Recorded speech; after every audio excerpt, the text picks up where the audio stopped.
So we need to talk about this Ford headline that's making its way around the internet right now. And in it, the Ford CEO is on record saying they have over 5,000 openings for mechanics at the dealership level that pay $120,000 a year that they can't fill. And when I heard that headline, I had a reaction to it because it is disconnected from reality. It is a gross oversimplification. It is based on surface level logic. And I would argue it is completely false. And a few minutes of research will prove that if you don't believe me. But I want to talk about it not specifically to pick apart Ford or to throw shade on their CEO, but because this is a fairly common trend and it's gaining popularity. And I've been inside companies like this. I know how these roles work. I know the real challenges to filling them, but I also know some of the real problems behind them. And I know that a lot of leaders that genuinely believe that this is a possibility or that this narrative is true, they don't mean to be malicious. They don't mean to think negatively of people. It all sounds so reasonable when you don't take the time to question it or investigate it. And it ends up hurting everybody involved in the process. So I'm Christopher Lind, and this is Future Focused. And this week, we're going to talk about what we need to do about doing better at closing the gap between openings and people who are looking for jobs. Now, if you like this content, if you like the content that I put out there, I would greatly appreciate if you liked it, subscribe to it, give it a follow. And if you really feel so inclined, please check out buymeacoffee.com/Christopher Lind and say thanks financially. All right, so let's get into this. I'm going to break it down in terms of why this narrative isn't true, where the real problems lie, and then lay out, so what do we do about it? Because the reality is there are lots of open jobs, and there are also lots of people looking for open jobs. And we need to close that gap because it helps both the people and the organizations that have them. But we got to talk about why this narrative is not true, because it's not. It's not. And like I said, spend 30 seconds doing a Google search and you will quickly see that it's not.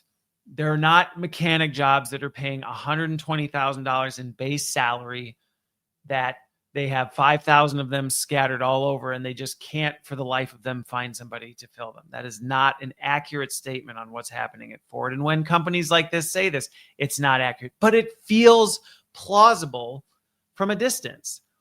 It sounds reasonable. You can reason in your head, yeah, I bet they do make all that because I saw my mechanic bill when I had to take my thing in, and then those mechanics, they make too much. And if you're in Ford, you're the CEO, you don't own the dealership. You're not in there. You don't know what's going on. And so somebody brings you a report that says, we have 5,000 of these roles, and here's the total cost to a job.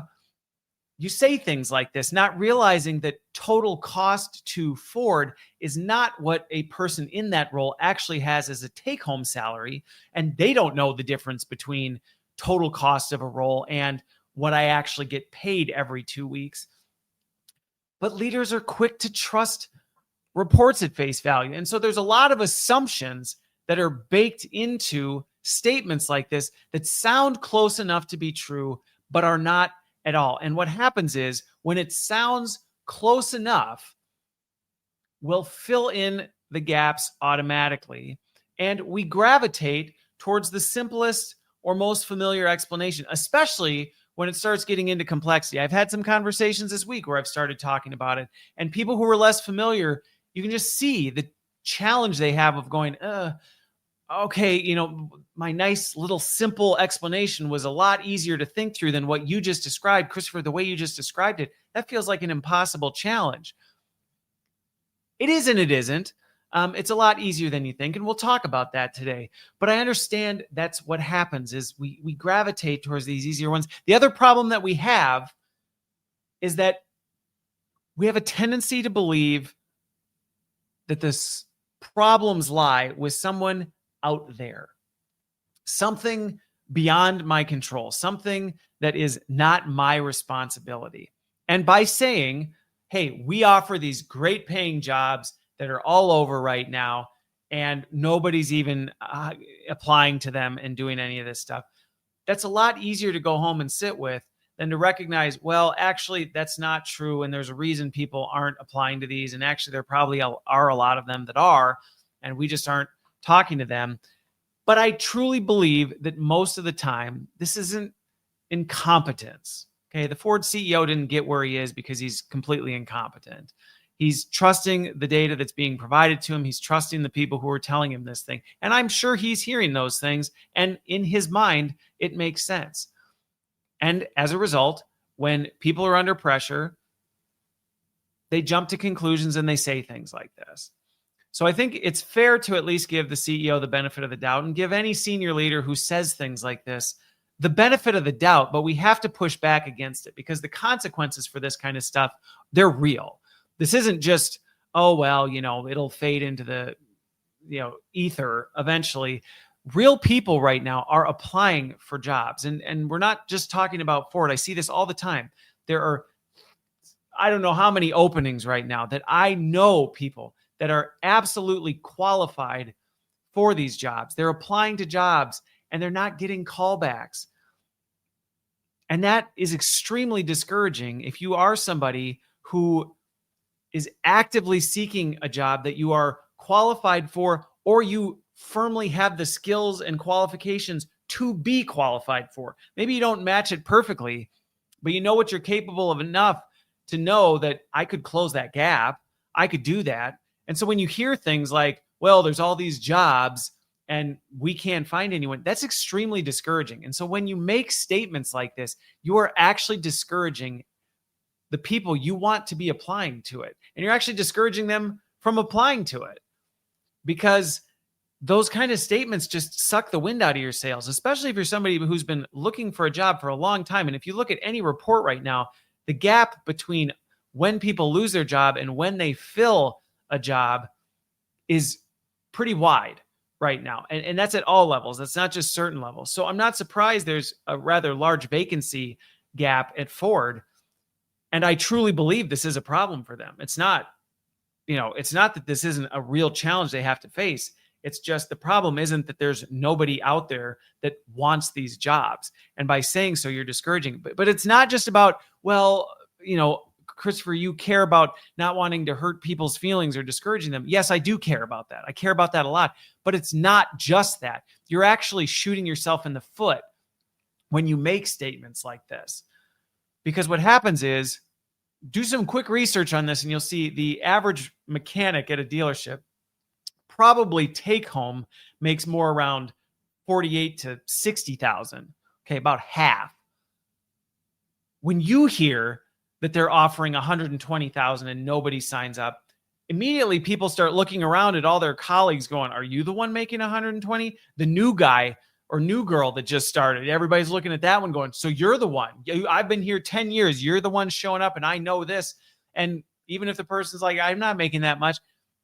Well, the CEO just said that's how much they're offering for these things. And it creates infighting, which discourages the people who are in the roles because now they're going, well, I'm not going to show up to work and give it 110%. If I know that somebody new on this job, I might as well just quit, wait, and go reapply. It completely disengages the workers that you have when you make inaccurate, false statements like this on a public forum. And then the infighting begins, and you actually discourage the people who actually are the ones carrying your company right now. It's pushing the blame onto people who don't deserve it. And there are real consequences to this, but not just for the people in the roles. Because what happens is you encourage a environment where leaders stop asking hard questions. They don't dig into, is this even true? Because they see, well, the CEO said it, so why would we follow up on that? And so systemic issues continue to stay hidden in an organization. And as a result, leaders are running around working tirelessly on the wrong problems. Blame keeps shifting outward instead of inward. And so this isn't just harmful to the job seekers. This isn't just harmful to the people in the roles today. It's harmful to everyone in your organization, the whole thing. I mean, you say a mechanic makes 120,000. I guarantee there's lots of people working at Ford corporate or other roles that don't make $120,000 a year, because in their head, they're not thinking total cost.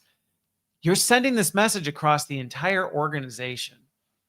And so when senior leaders make statements like this causes real harm to everyone, including the person saying them. Because narratives are not neutral. They shape decisions and they shape people.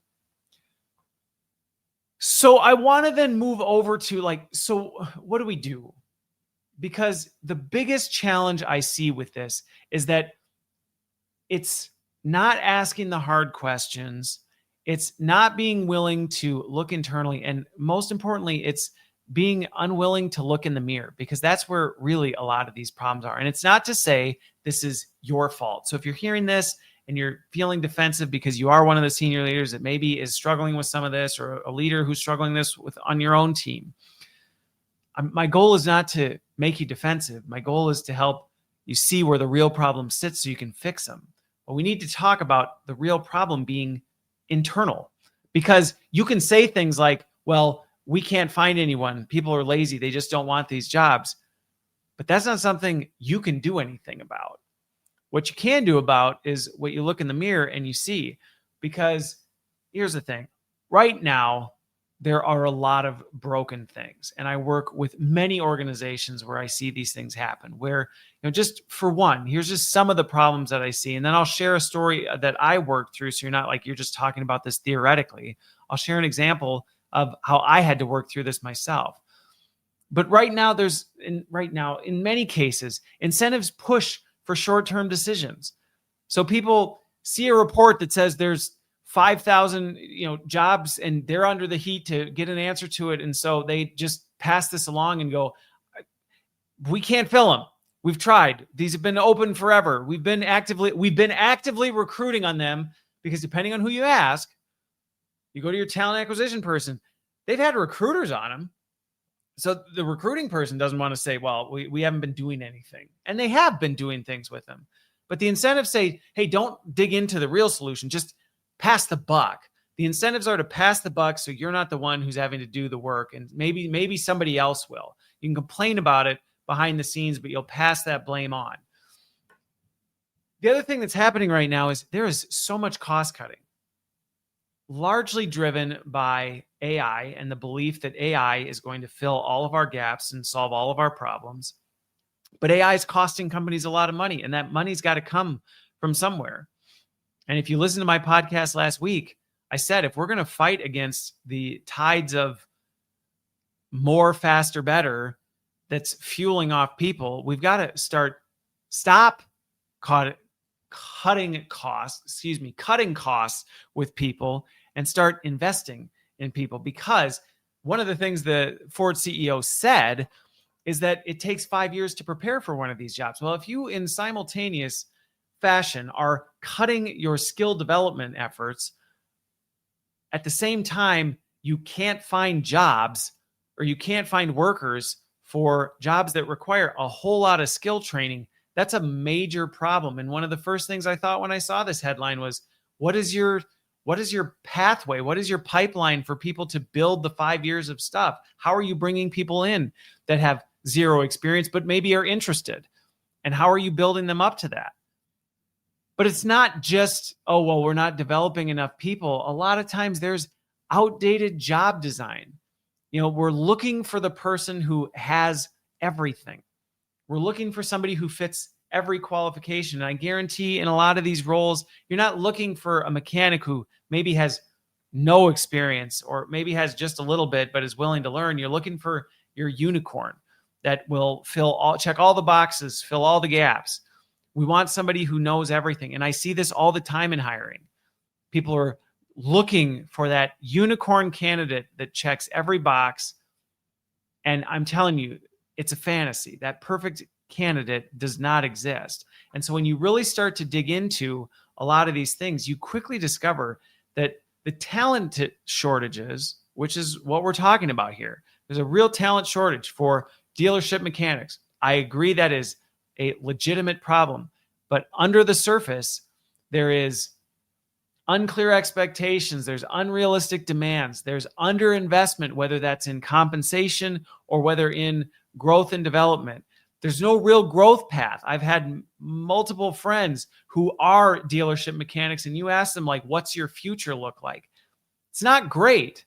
And it's not limited to dealer mechanics. Most people, if you ask them, what's next for you, they don't have a clear path for that, which that's fine when you're hiring somebody into a role. But if you're hiring somebody in who's already at the ceiling, that's extremely problematic.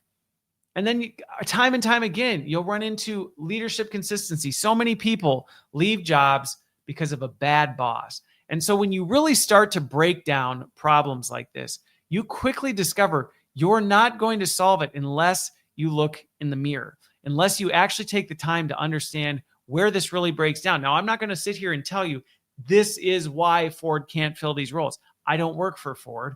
I haven't consulted with them on this problem, but I guarantee if I were to dig into this, I would find a lot of the different problems that I just described alongside this. And it's not that they just have all these wonderful jobs that people refuse to sign up for. There's a lot more behind it. And I'm not just saying that as a theoretical. So let me share a story with you about a time I had to deal with this, where I had to look in the mirror and I had to solve this, because I joined a very large organization and I inherited a huge organization that had some high turnover, and currently, when I took it, had a whole lot of openings that had been open. Many of them had been open for quite a while.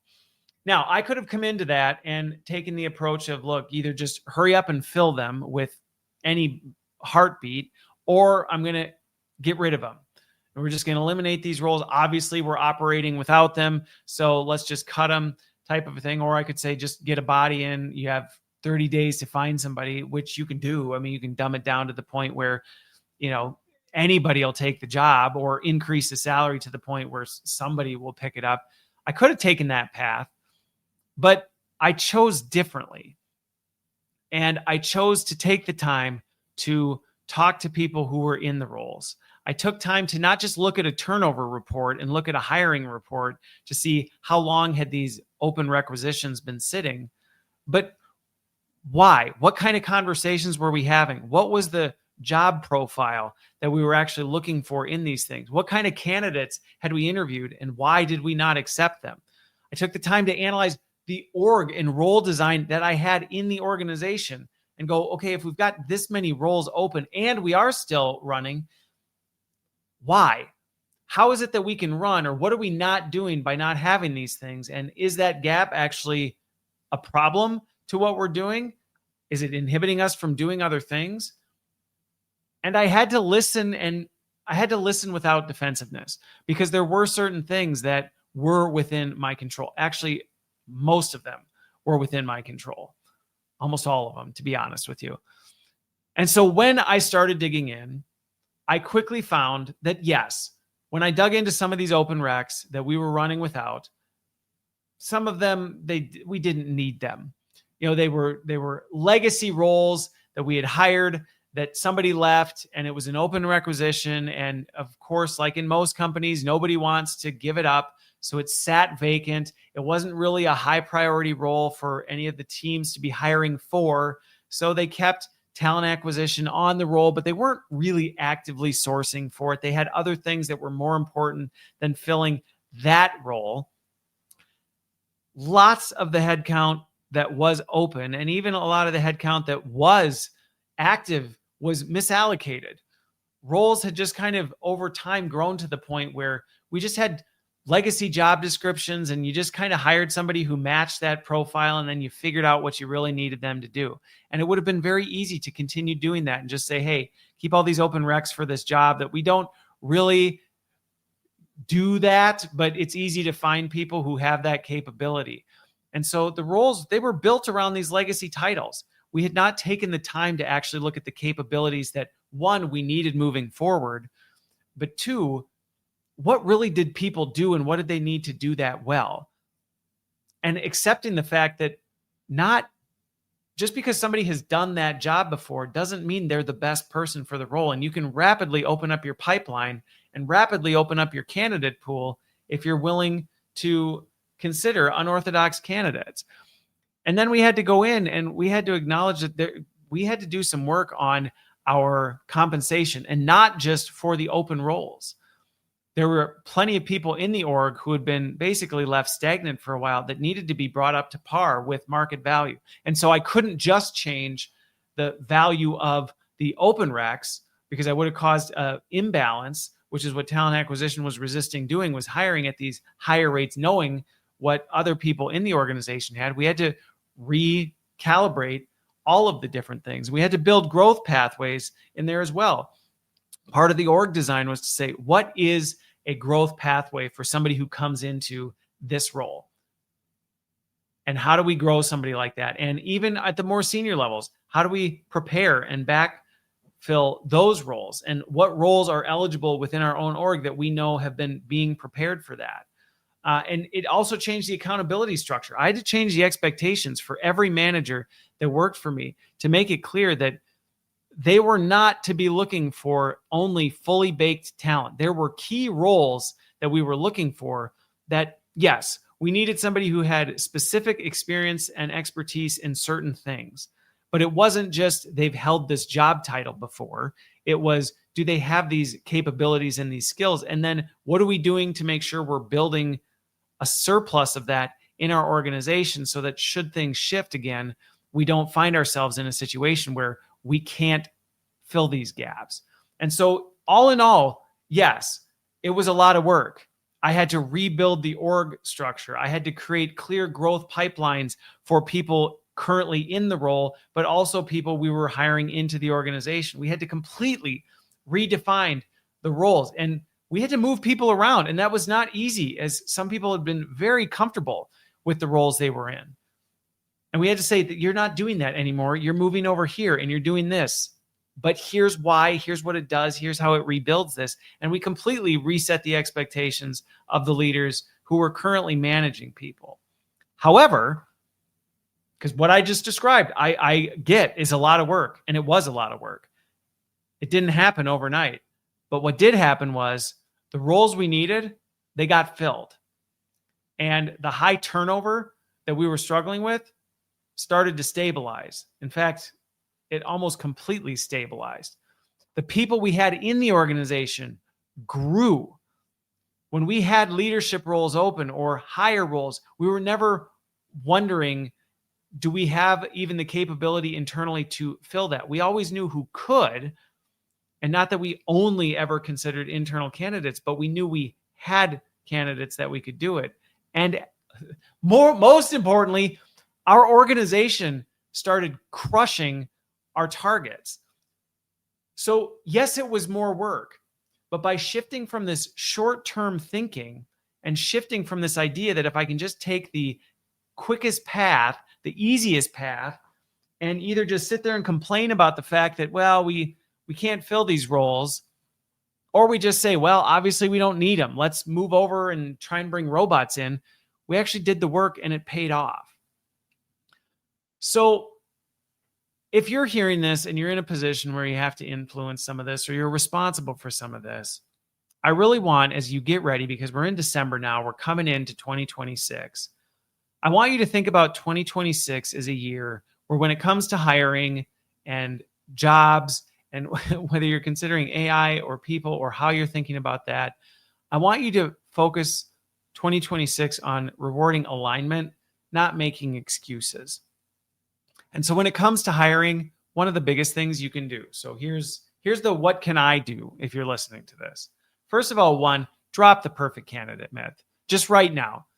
If you are somebody who thinks in order to hire somebody into your organization or into one of these open roles you have, or into a role you have, on your team, you have this mythical creature in your head, this perfect candidate that has all of these things, and they come with this pedigree and all of these specific experiences, and you're only going to hold out until you absolutely get that. You need to dump that mindset right now, because that candidate does not exist. even the one you think you have in your head is not that. And even if, okay, because if you hear that and you go, well, hell, Christopher, I did find that, or I'm interviewing one of those people right now. Well, here's what I can tell you. Either one, they're misrepresenting themselves because they've done a really good job at figuring out what it is you want and are telling you what you want, or they might be an immediate flight risk because you're bringing in the perfect person to fill exactly what your needs are today and tomorrow. And once they get in there, they've got no runway. They've got nowhere to go. They'll do the work until they're on cruise control, which will not take very long. And once they do, they'll start to disengage. They'll get bored, and they'll already be starting to think about what's next. And because you hired them in at the ceiling, what's next is not going to look like anything in your organization.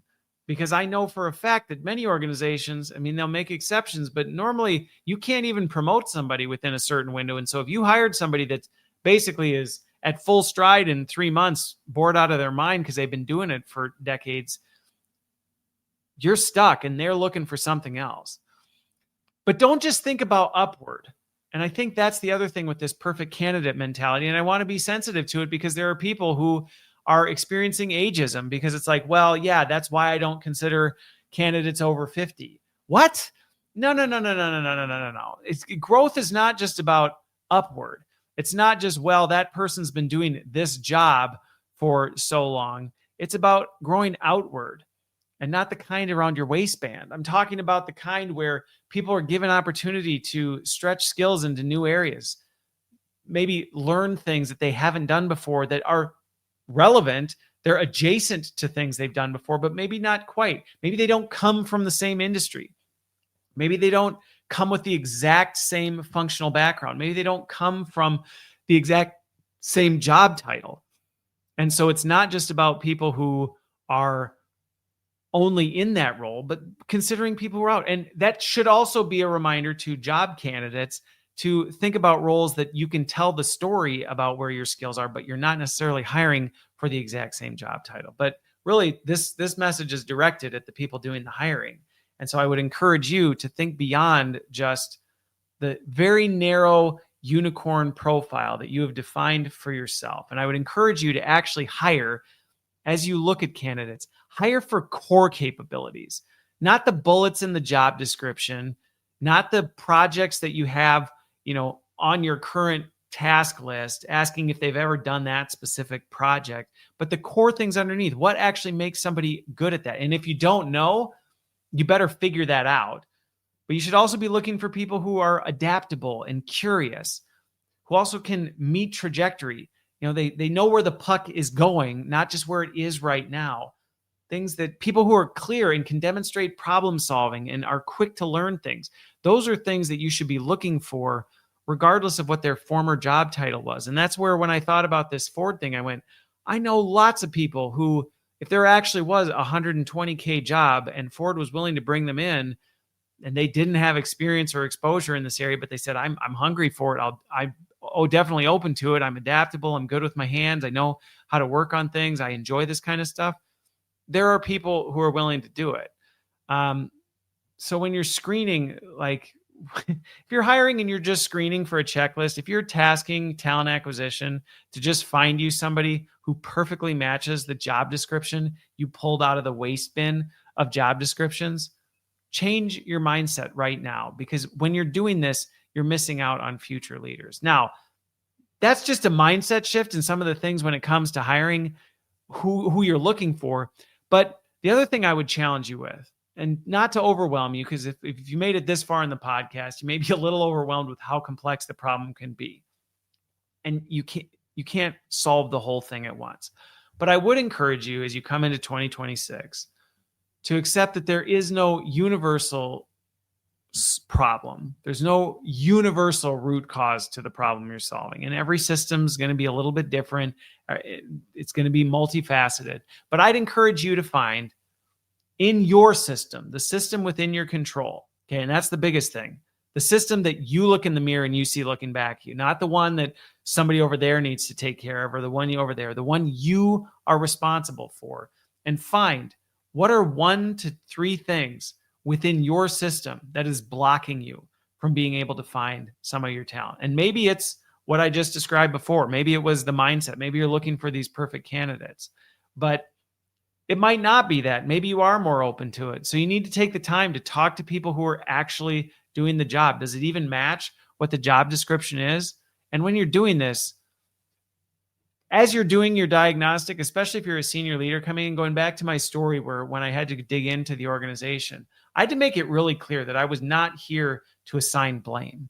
I was not here to point out whose flaws, whose fault is this, who gets thrown under the bus for this, but to really seek to understand why is it that we're struggling to find some of these things. And be honest, tell me what the real problems are. Is it doesn't pay enough? Is it that the work is too frustrating? Is it that, the job isn't what you were promised? Is it that, whatever it is, but you have to be willing to diagnose without having those blame pieces, or people won't tell you. They're not going to give you the answers. And then once you figure that out, you actually have to be able to define measurable things that are going to show you progress. And there are things you're going to find that don't fix it. I mean, when I was doing that work with the organization I described before, there were things we thought if we changed would magically solve our problem. I don't want to present that story as though it was all buttoned up and nothing went wrong. There were plenty of things that fell apart, and we had to be watching that, because when we made adjustments and it didn't change the needle, we had to abandon it. We had to let go of it and say, well, obviously that's not really the problem. Let's figure out what the real problem is. But I will promise you, if you start digging into this, you are going to find that there are plenty of areas where you're not investing where you should. Your investments are in the wrong things. It's not that you're not investing. In some cases right now, I will say organizations are not investing. But I would say in many cases, it's investment in the wrong things. You have people that aren't clear what they're even supposed to be doing or where they're supposed to be working on things. And that makes it really hard to recruit somebody when you can't even really answer the question, what do you want me doing? What do you need me to be able to do? Where is this even going? If you don't have that clarity for yourself, you're certainly not going to be able to translate that into a job candidate. And you need to do an honest look at leadership in your organization. And that means the leadership in the mirror, the one that's listening to this right now and going, am I actually the kind of leader that I want to see and that I actually believe is going to close these gaps? Am I the kind of leader that I would want to work for? And if not, why not? And what are we going to do about it? And then making sure that you're doing the same thing within your org, and then focusing on, don't just look for people that are going to get into a job and stay in that job. Those days, I don't want to say they're gone. I don't know that they ever were here, but people need to feel like they have a path for growth. And that doesn't just mean a promotion. It means real growth in many different ways. Because I promise you, if you are somebody who is struggling to fill roles, is struggling to find talent, you're not out of talent. There is not a talent shortage. What you're out of is clarity. And that is something that you have the power to fix. So as we wrap this up, I hope by this point in the conversation, we can all agree that we don't have a talent crisis right now. We have an alignment crisis. We have a diagnostic crisis. I would argue maybe with AI, we have a little bit of a disillusionment crisis in what we think we can do and what we really can do. But as we come into 2026, I am getting more and more indicators that 2026 is going to expose a lot of the companies and the practices hiding behind some of these things, like we can't find workers. And that's an easy thing to say when the chips are in your favor as an organization. It's not a great thing to say as the veil starts being ripped off. And so the leaders who are going to win as we move forward will be the ones who can say, the problem isn't them, it's us. And we can fix this. So if you're somebody who listened to this and you don't want to carry the tired story of things like this into 2026, just remember the real work, the work that's going to make a difference is the work that happens with the person looking back at you in the mirror, not the person you're trying to hire. And with that, we'll see you on the other side.